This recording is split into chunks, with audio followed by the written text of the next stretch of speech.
Selamat datang di Story Kauri. Ini adalah channel kedua artikel YouTube. Jangan lupa subscribe ya guys, dan tekan notifikasinya. Kisah pemuda kaya, anak bos besar, pemilik 73 perusahaan, yang menjadi cleaning service. Episode 364. Kenshin dan Kaori, yang melangsungkan pernikahan, di tanggal yang cantik ini. Acara itu pun begitu meriahnya. Namun, sebelum hal itu terjadi, beberapa hari sebelumnya, saat ada di desanya Iwan, ketika rombongan bos besar pulang, serta Kenshin dan Kaori, yang meninggalkan tempatnya, setengah jam kemudian, Ririn pun akan tiba, di desanya Iwan.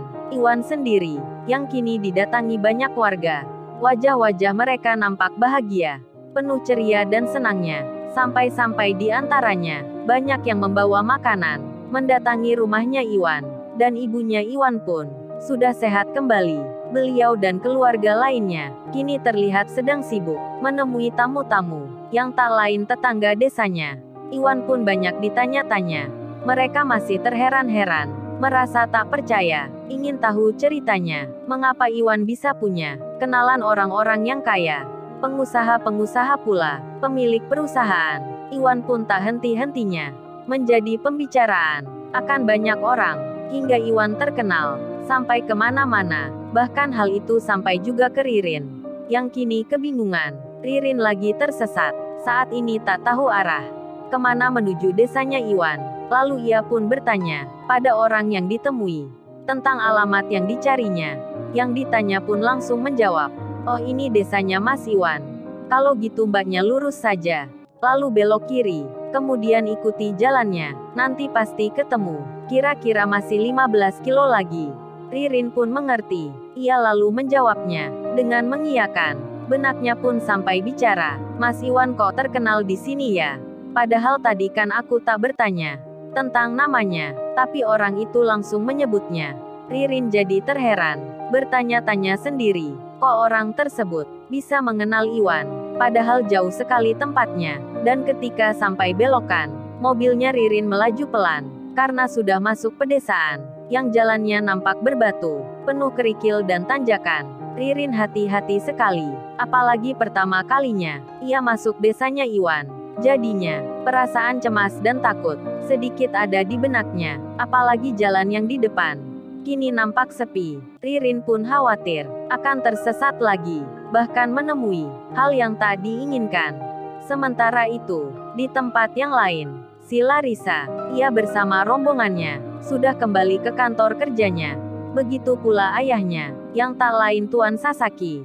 Tuan Sasaki itu pun masih saja tak percaya tentang rencana yang dibangunnya, yang selama berbulan-bulan kini jadi berantakan, mengalami kegagalan, dikarenakan seorang pemuda yang masuk desa tersebut, membantu para warganya. Ternyata anaknya bos besar, pengusaha yang terkenal. Tuan Sasaki pun frustasi, karena sudah banyak biaya, pikiran dan tenaga yang telah dikeluarkan, kini menjadi hilang seketika. Dan sampai detik itu, Tuan Sasaki tersebut, beliau tak mau diganggu, ingin sendiri di kantornya. Demikian halnya Larissa, yang juga merasa kecewa, angan dan mimpinya yang hilang, rencananya yang tak kesampaian.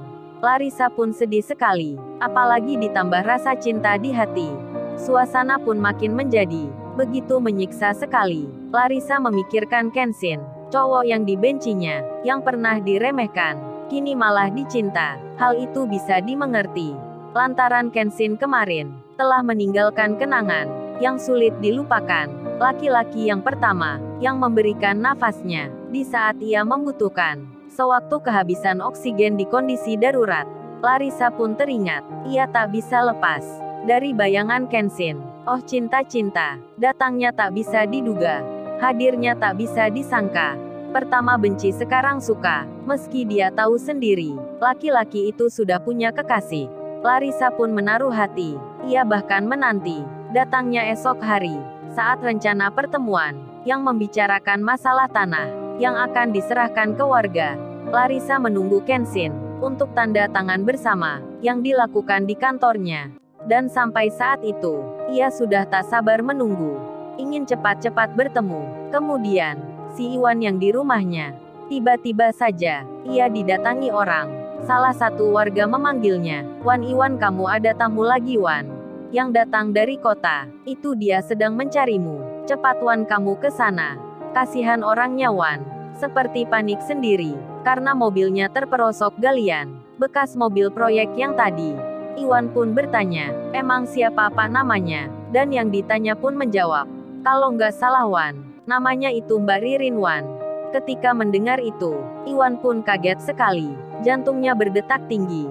Seakan tak percaya, kalau Ririn ke sini. Iwan sempat bengong jadinya. Seperti melamun. Karena ia tak siap mendengar kabar itu. Iwan begitu terkejutnya. Hingga Paijo pun bilang, "Wan Wan, lu kenapa Wan? Lu nggak menemui orangnya?"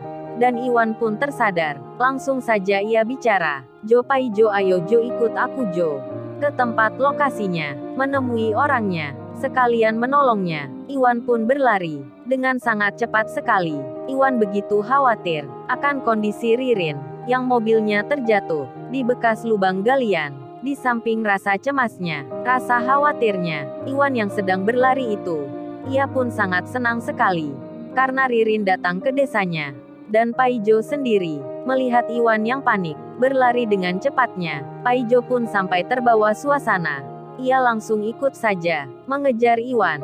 Paijo itu berlari, sambil bicara sendiri, "Iwan, ini gimana nih? Masa gua disuruh ikut belum ganti celana gini? Tunggu gua ganti kan bisa. Buru-buru amat nih Iwan. Gua masih pakai sarung dipaksa." Paijo menggerutu, seakan tak terima. Meskipun demikian, ia cepat tanggap sekali, menuruti kata Iwan, karena mungkin ada yang penting. Jadi Paijo itu berlari, dengan cepat-cepat juga, meskipun sambil sarungan. Para warga di situ melihatnya. Mereka pun juga sama, penasaran ada apa gerangan. Tak berselang kemudian, Iwan pun telah sampai, lalu dilihatnya di situ.